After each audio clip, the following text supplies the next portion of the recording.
Salom do'stlar. Bugun biz internetning eng sirli va xavfli qismi haqida gaplashamiz. Ko'pchilik eshitgan, lekin aniq bilmaydigan joy dark web yoki qorong'u internet.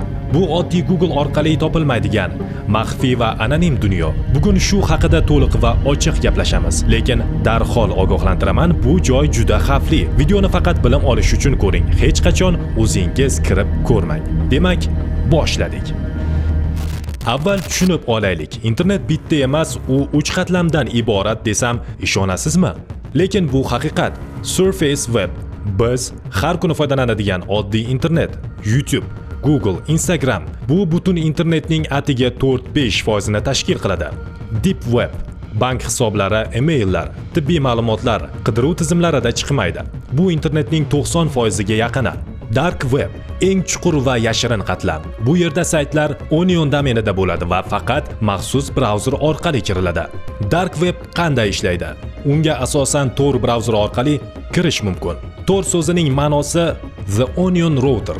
Piyoz marshrutizator. Nima uchun piyoz? Chunki har bir so'rov bir necha qatlamli serverlardan o'tadi va sizning haqiqiy IP manzilingiz butunlay yashirin qoladi. 2000-yillarning boshida AQSh harbiy dengiz kuchlari tomonidan yaratilgan.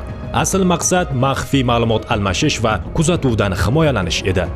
Dark Webda ikki turdagi narsalar mavjud. Yaxshi tomonlari, jurnalistlar va huquq himoyachilari senzura bo'lgan mamlakatlarda o'z ma'lumotlarini tarqatish uchun foydalanadi. Whistleblowerlar maxfiy ma'lumot beruvchilar uchun xavfsiz joy.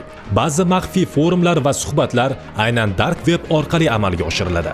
Xavfli tomonlari: narkotik, qurol va o'g'irlangan pullar savdosi, kredit kartalar, parollar va shaxsiy ma'lumotlar bozori, hacker xizmatlari, viruslar, porno videolar va boshqa jinoiy narsalar.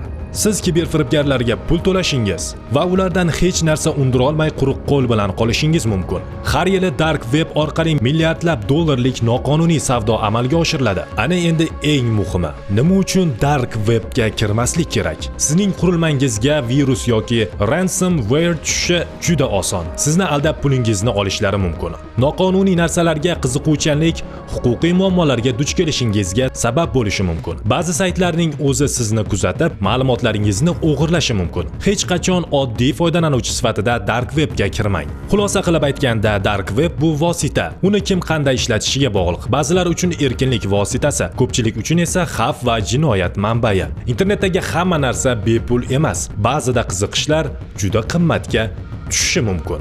Agar video yoqqan bo'lsa, like bosib obuna bo'ling. Keyingi videoda qanday mavzuni ko'rishni xohlaysiz? Izohlarda yozib qoldiring. Ehtiyot bo'ling, o'zingizni asrang. Ko'rishguncha.